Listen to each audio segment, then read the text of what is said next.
After that, I feel like that's when my healing journey began. Learning more about trauma and learning what trauma actually is in that healing process really became the framework for understanding my story. That is exactly what we're talking about today. Welcome to Living the Reclaim Life podcast. Today is a special episode as we celebrate 5 years of conversations about healing, faith, and reclaiming our stories. And we're going to step into this new season together. Today, I'm joined by Deborah and Robin, and in this conversation, you will get to know their hearts, hear pieces of their stories, and begin to explore how understanding trauma can change the way we see ourselves and others. We're so glad you're here. Let's jump in. Welcome back to Living the Reclaim Life podcast. You guys, this month marks 5 years of conversations about healing, faith, and what it looks like to reclaim our stories. We took a short break over the winter, and today feels really special because not only are we celebrating 5 years, but I also get to bring two incredible women into this conversation with me. Now, you may recognize them because both of them have been on the podcast before, but today we're going to do something a little bit different. We're sitting down together to talk about why do these conversations matter and what we're seeing in the world right now when it comes to trauma and healing and why community is such an important part of our journey. So without further ado, I just want to introduce you to Deborah Murphy and to Robin Blumenthal. And today you're going to get to know them a little bit more. And I think this is going to be a really fun conversation. Well, as we get started today, we are celebrating 5 years of this podcast. And part of it, it seems like yesterday, to be honest. We started with a really simple desire to create a space where women could hear stories from other women, where we could hear teachings about healing so women would know that they're not alone and we could encourage them towards a vibrant relationship with Jesus. It started in my bedroom with a huge pile of laundry on my bed and a rickety TV tray with one mic, and I was absolutely terrified to turn it on. And so here we are 5 years later, and I am so excited to share. We have 157 episodes. We have been downloaded in 111 countries and 1,519 cities in the US as of today. So here we are. And one of my favorite things about today, we get to celebrate all that God has done in the last 5 years, but I can't tell you how excited I am to celebrate what we believe He is about to do as I get to bring these two incredible ladies to the podcast. So this is kind of a relaunch episode. So I thought it would be fun for people to get to know you guys personally. So should we do a quick round of questions? Sure. Do it. All right. Coffee or tea? Go ahead, Deborah, because I'm already going to be the outlier. I can just tell you. Well, I actually, I only drink water right now, but if I were to pick coffee or tea, I would pick tea because I don't drink coffee at all. I love the smell of it, but I don't like the taste of it at all. So, and I grew up on my mom's sweet tea. So if I could have some sugar, which I try not to do, I would have some sweet tea. Oh, gosh. Well, see, and I thought I was the outlier, so I can see we're even more aligned than I realized. But I drink water, but I'm also a soda drinker. So I need my caffeine. I just don't like the flavor of coffee or tea. So there's that. But definitely I do like caffeine before 3 p.m. if I want to sleep. And so that would be it. So Denisha, coffee or tea for you? Or are none of us coffee tea drinkers? Not super coffee or tea drinkers, not really a hot tea drinker, right? Because we live in Arizona and it's like 150 here. So I don't do hot stuff. But if I had to choose, I'm with Deborah on the sweet tea part. That is so yummy. So yeah, Like I love Chick-fil-A. sweet tea. Oh, Chick-fil-A has the best sweet tea, you guys. Yep. Okay, so what's one thing that refills your tank when life feels heavy? I'll go first. Lately it has been doing some crafting and just being able to be creative, which I never would have thought. And I would always be like one of those roll your eyes at people because I'm like, whatever, you need to do self-care. And then I learned that I'm like, oh my gosh, I am horrible at it. That's why I judge everyone else. But diamond art has been my latest because you don't have to use any brain cells just to do one, one, two, two, two, two. And at the end, it's sparkly and happy and it's a finished product. So I feel both accomplished and a little bit relaxed. And so that has been a self-care thing of mine. How It's fun is that, awesome. Robin? I love that. You're such a crafty person too. It's so Well, good. thanks. But it's all done for you. It's really it's hard to mess up. This is another thing why you don't have to judge yourself. If you can match the numbers to the circle, you are golden. Awesome. That's amazing. Well, I like crafts as well. I like to do any crafts or painting or something like that. I don't really get to very often. So my thing, I think that refills me is just being able to sit down, play some piano, listen to some music, do some worship. It's both my job and my thing that fills me. So it's pretty cool to do something I love so much. I love that for both of you. I remember, what was it, maybe now last year sometime, Robin invited us over to hang out at her house and she said, any craft stuff you want to do, just bring it. And I thought, I have zero craft stuff in my house, literally not crafty, but I loved doing diamond art and we got to do some fun things. And I thought, as long as somebody tells me exactly what I need to do, I can do crafts. So that was super fun. I think for me, definitely not singing unless I'm home alone. Deborah, you definitely have the gift with that. But for me, I think it's just time alone with four kids. I think just time alone and being able to hold thoughts in my head. And I think that's kind of what fills me up when life feels a little bit heavy there.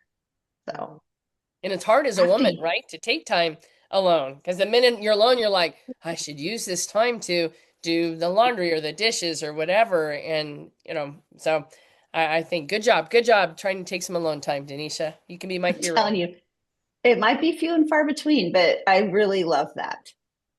Okay, what is a book that you guys have read that has impacted you recently?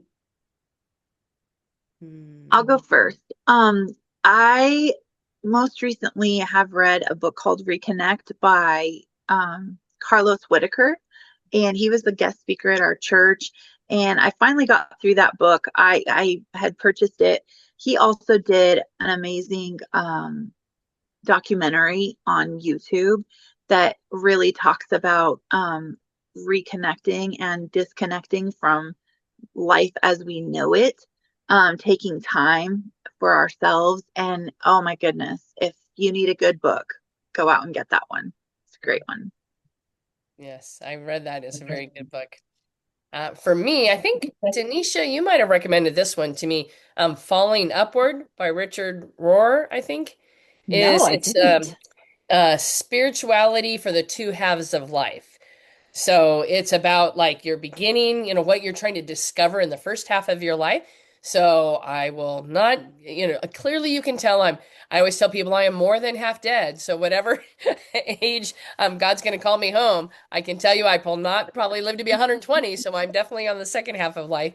And it was a little more contemplative than I'm used to at the beginning. You know how you're like reading and I'm like, I should really pause more, but I'm also like, I got to get it finished.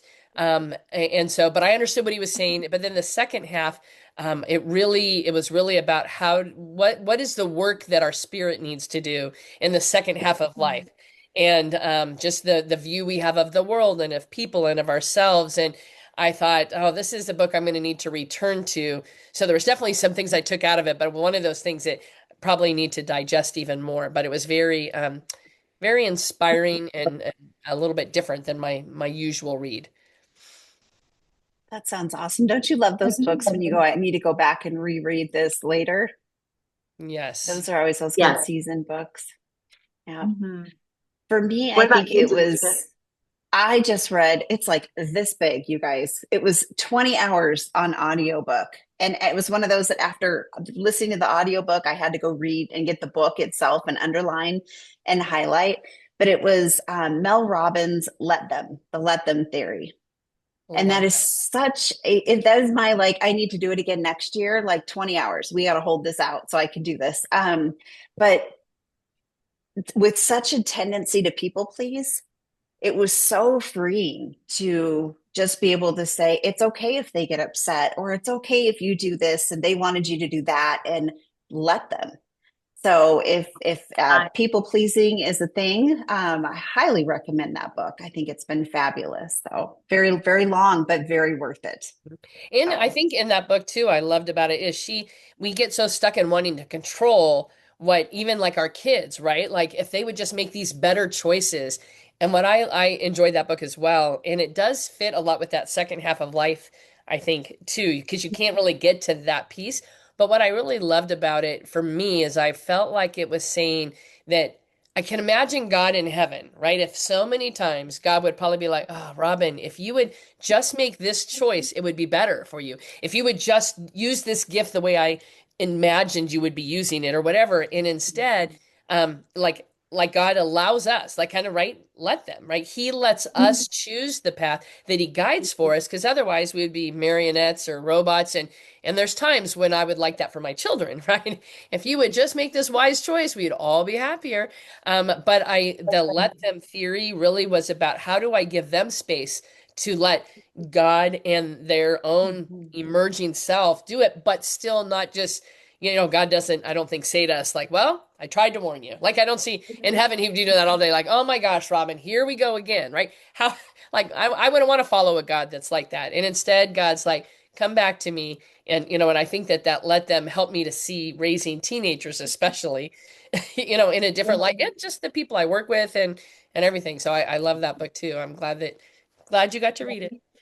yeah, yay. and it's let them and then let me. So Yeah. let them do this, let me do this. And I think both of us talked about inserting let God in the middle. So Mhm. let them, let God, and let me, how we want to respond to things. So Yes. yeah, such a good book. And it's not written from a Christian perspective, like, but it is so good. Such a good book. Mhm. So Kind of like the all right. prodigal son. I was just telling someone the other day that, right? The prodigal, the Good dad point. let his Yeah. son do that. And he still embraced him when he came back. But the son, if he had said, well, son, I'm going to save you all this pain, the son would have just resented the father, right? And so the son went and experienced it and came back. And I think that's that piece. You're right. It wasn't written from a Christian perspective, but I feel like it really was a much like what God's heart for us is in terms of that. A small moment from your week or your month where you saw hope, healing, or truth break through, either in your story or in someone else's story. So, who wants to go first on that one?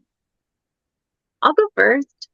Yeah. This week I had a woman that I've been walking alongside of that had a powerful realization that she can set boundaries with her friends and her family, and those boundaries can help her to feel safe, and that for the first time she understood if that God is not upset at her when she does this.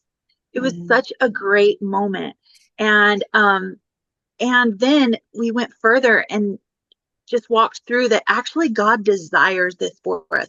He desires for us to feel safe and secure. So it was a beautiful moment for her, and I just loved walking with her during that. Mm, that's amazing. yeah. I guess for me, I think about just recently our youngest daughter, who we adopted out of foster care, had decided that she wanted to move out again. And she has done that a couple times and has made some decisions that we think were maybe not always in her best interest, kind of that let them idea.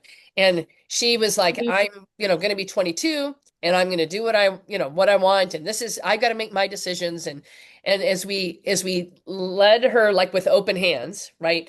And set some both boundaries for us and kind of let them and said, well, we'll be here regardless, even though we don't think this is in your best interest. And I kid you not, it had been a while since she had been going to church and even just being like general polite. And within like 48 hours, she's like, "Oh, I'm going to be going to church Sunday.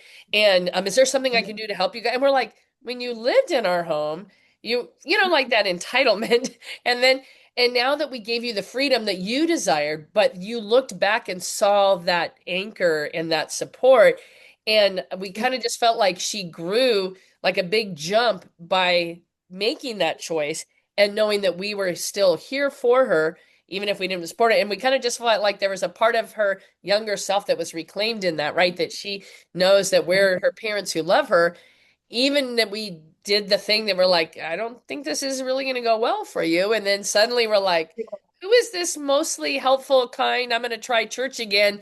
Now that you, so we're just like, it just reminds me that God can reclaim anything, right? That when we just hold it loosely, we say, okay, God, you love her far more than we ever love her.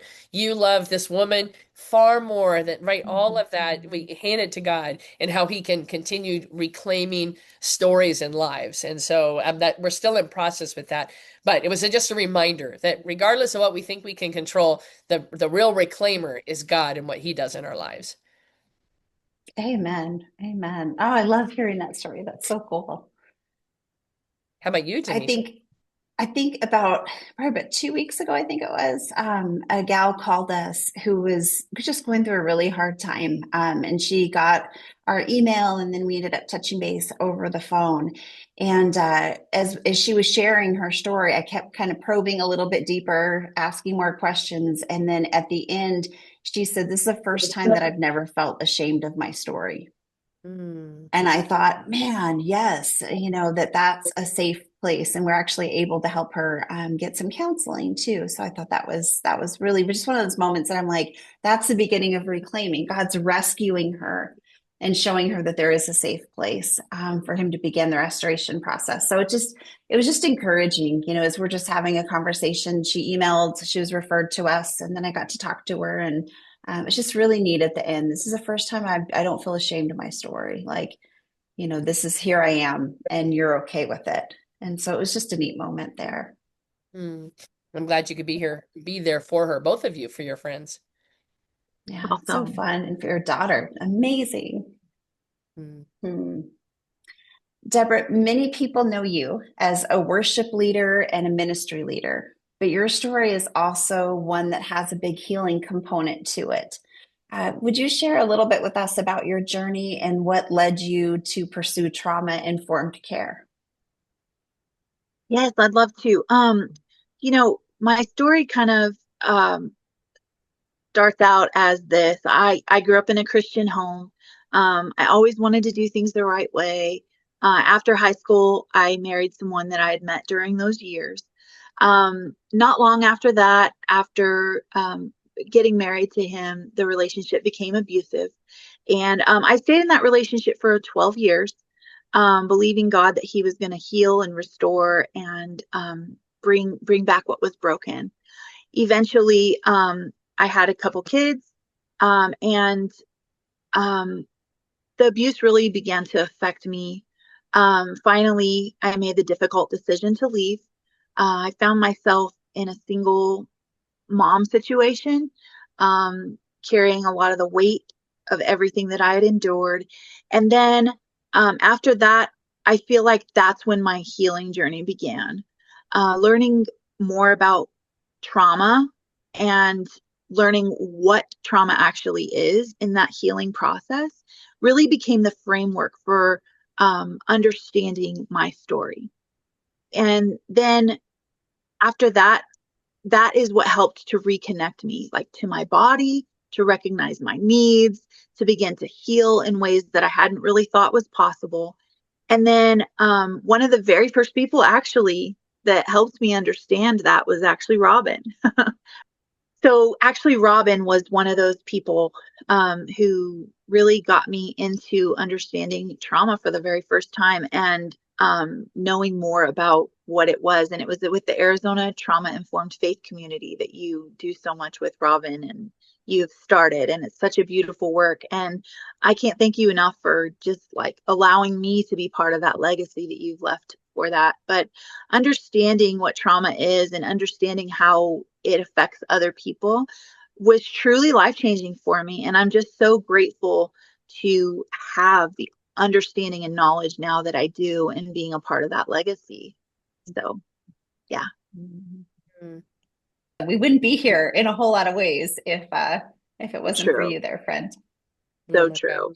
I don't know about that, but to God the glory, because I feel like we never know where God's going to lead us, right? And how our stories get woven together with other people's stories. So I'll share for me how I first learned is I actually went to I've been a pastor for years, and I went to a chaplain's course because I thought, well, I'd like to also get equipped to maybe be a chaplain someday, or what that means. And in that course, we spent a lot of time talking about how trauma affects the brain and how our experiences affect the way we process things. And during the course, it wasn't even there was only now that I've gone through the course several times, it really was a very small section on trauma. But for me, that was such an eye-opening experience that I remember in the moment of hearing as she was talking about that and just getting really teary-eyed. And like this moment where like this is something that I'm going to be doing for the rest of my life. Like this is a piece of what God wants for me to understand, even though I still didn't understand the big picture, and I'm sure I still don't. But for me, it was in that course that I realized it was the missing piece. As a pastor, so many times I'd worked with women or families or marriages, and maybe somebody who was struggling with alcohol, or somebody who was struggling with believing who God said they would be, and there would be times that I just want to be like, well, just stop it, or just believe it, or just do it. Like, what is so hard? And I realized that this idea of trauma and much of what happened in our early childhood was the block, right? Or the way that distracted us from who God called us to be, or who God said we could be, or how we can make better choices. That the needs of our past and in our childhood were was determining this adult behavior. And it was as I began to understand all that, to me, it was the missing piece that a lot of time for churches, like I could say, this is what God's word says. This is who God says you are. But the disconnect came in what the world and what early childhood said. And for me, I was like this huge aha that this was the missing piece, that people needed to understand this so that they could then lean into who God called them to be, or understand how healing happens. And I'm not saying that God can't do miraculous healing. Absolutely, he can. But many times it comes through healing and seeing that whatever happened to us is, early childhood or a traumatic event. And so I think that's what got me so excited is I felt like instead of hitting my head against the wall, like, why is this so hard for people? I was like, oh, it's because this piece was never addressed, or how we looked at that. And so for me, that first got me on that journey of learning more. Once you begin to see it, right, you can't unsee it. You can't unsee the So true. connection of what has happened to us, and then how God can heal and reclaim that, and that beautifully broken lay before God, and what he can do with it has now been an amazing journey that I continue to be on, both for my life and for people that I talk to or work with. And you have trained thousands of parents and educators in that. Are there any patterns that you've seen when it comes to trauma and teaching them about trauma informed care? Any patterns you've seen as you've been out there? I think there's that's a big question.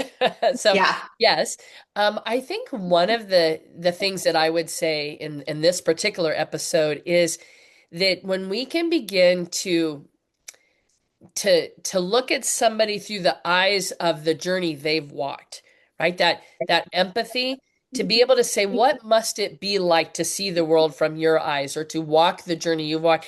It gives me a different understanding. And so I think one of the things that I'm very passionate about helping people understand is I might not be able to change what happened to you or what you're going through, but I can show up differently for you when I take on that lens. To me, it's like that trauma-informed lens.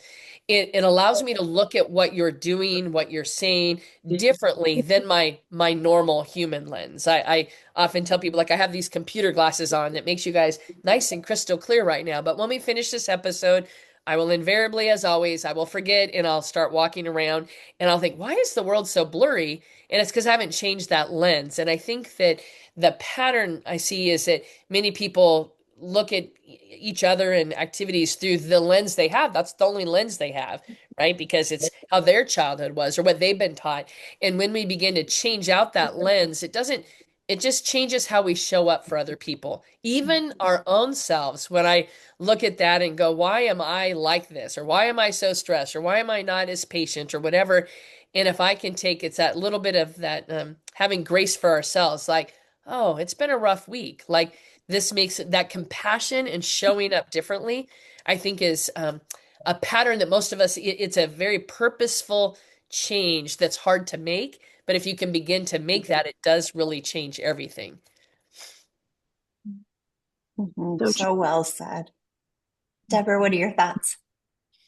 Yeah, it's the same. It's the same kind of thing, being both a worship pastor, trauma support specialist, like those things. It's deepened my empathy, my compassion for people. It's helped me to learn to look beneath the surface, right? To understand where the root of what they're experiencing is coming from, and to experience what they're experiencing rather than responding in my own way to what is visible in their own life. Mhm. And that perspective shift will allow me to be able to care for people more, in a holistic approach, from all angles, all sides, recognizing that, like, that connection between them in their emotional pain, their physical pain, their spiritual pain, it's all connected, right? Because we're a whole person. We're not cut into fragments of, when we go to, it's funny how we go to the doctor in this country. We go to a heart doctor for this, we go to a surgeon for the brain for this.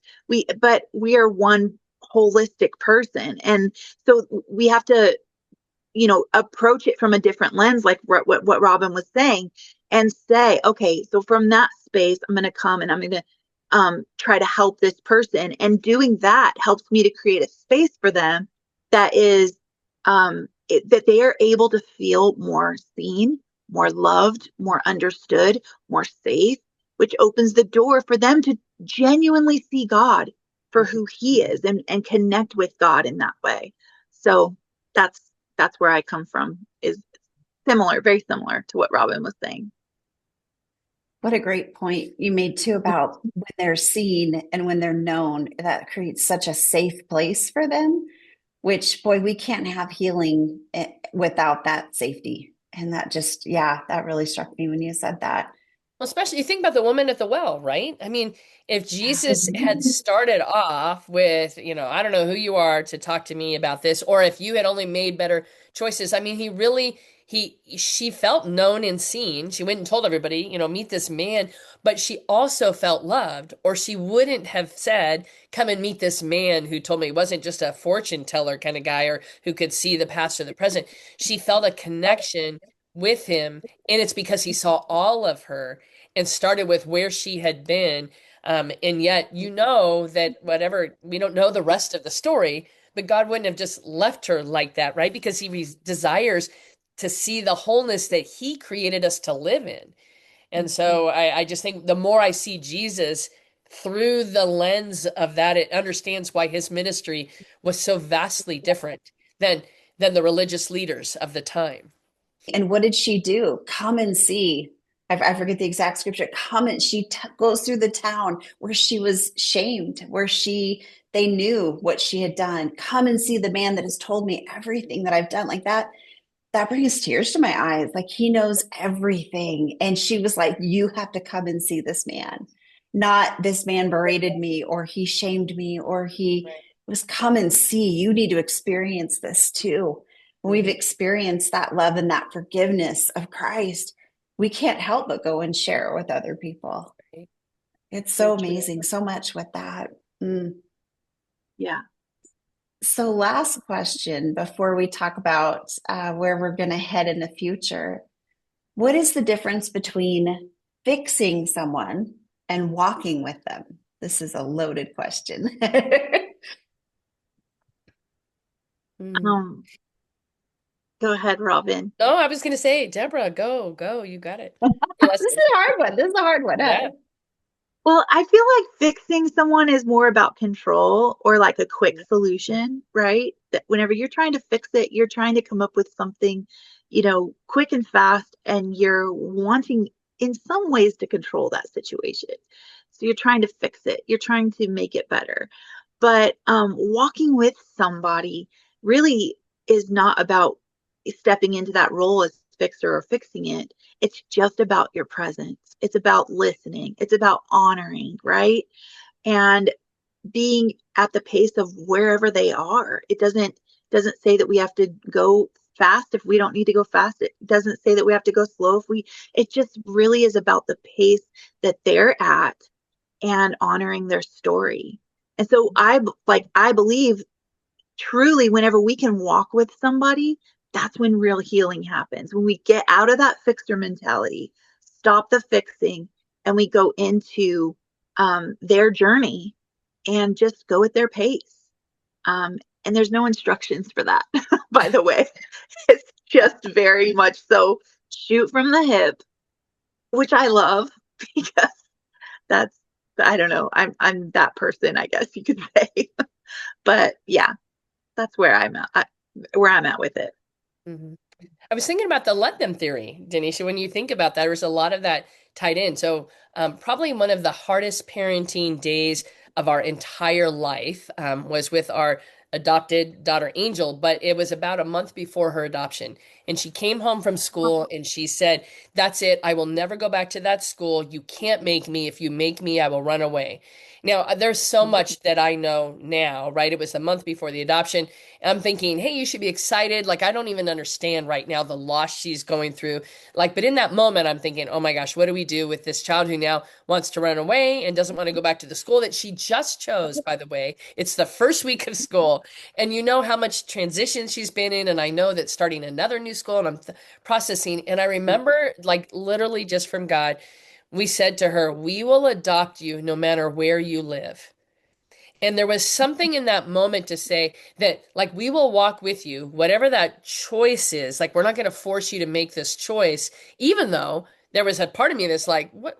Of course you're going to stay at this school. Like, what are you thinking? But in that moment, by saying that and talking about giving her that freedom and that choice, but saying, we are here for you, whatever that journey looks like.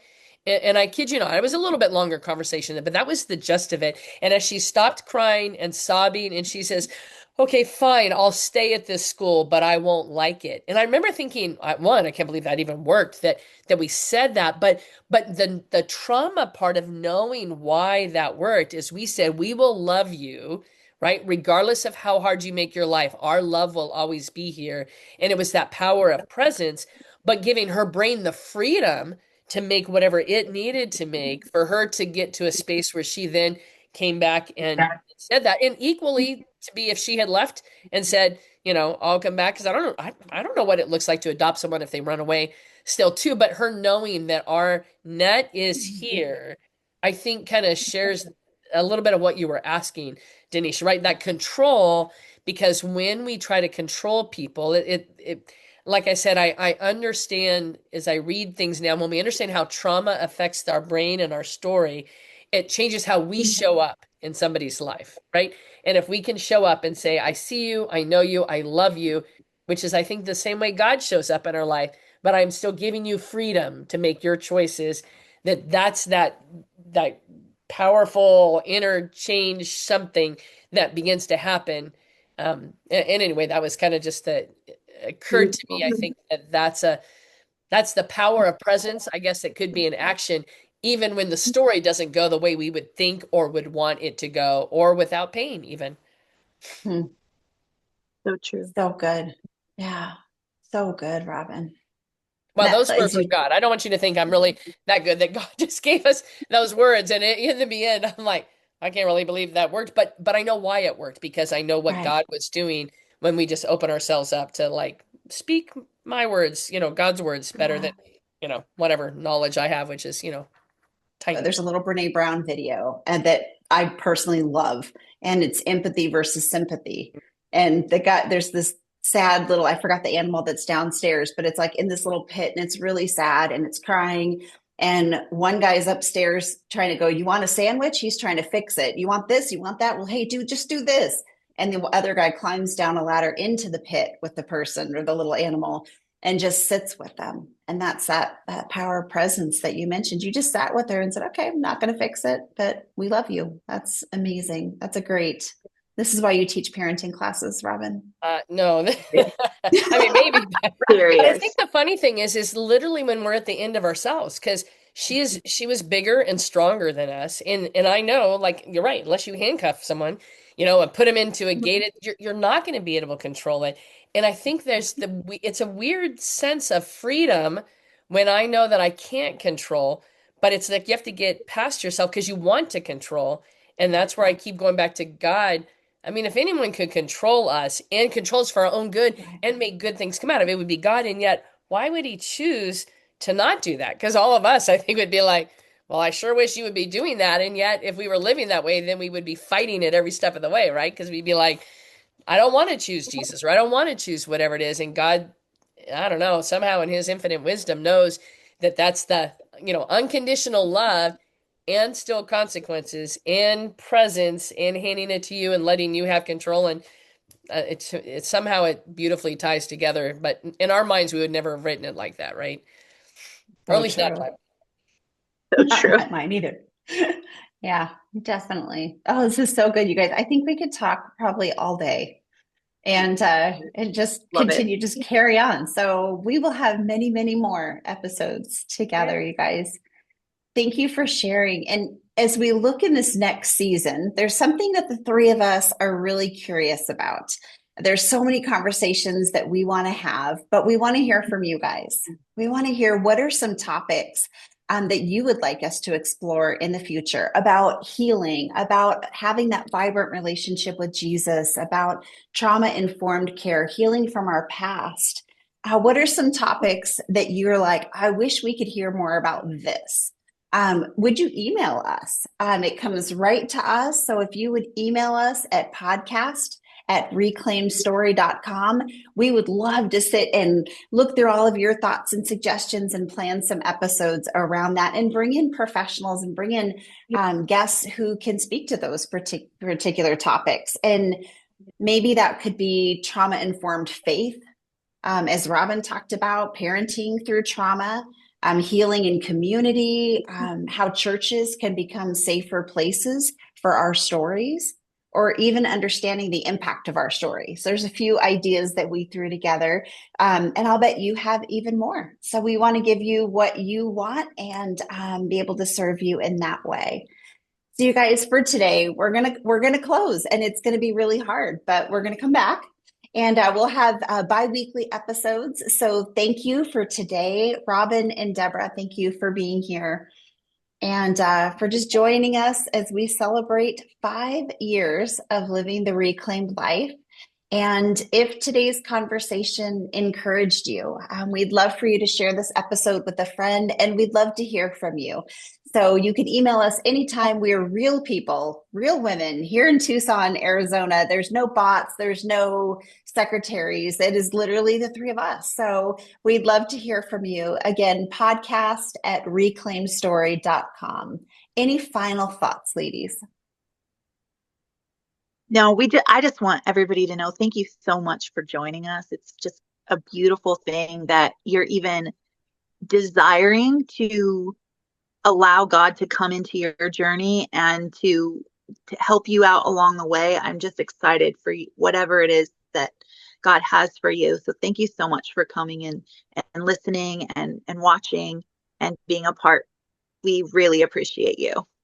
Yes, and thank you, Denisha, for putting together a platform that so many people have been driven to. Because I think that there's a lot of times, I know for me, it would have lived in my head forever if I had had an idea. Because I'm like, I don't know how to do this or this. And I loved your vision of the laundry, maybe outside of the camera view in your room, because all of us are on a journey, right? And I think God just says, just take a step forward. So I'm glad you took a step forward, and I am blessed beyond belief to take a step forward with all of you, both on the screen and those of you listening. So thanks for joining us.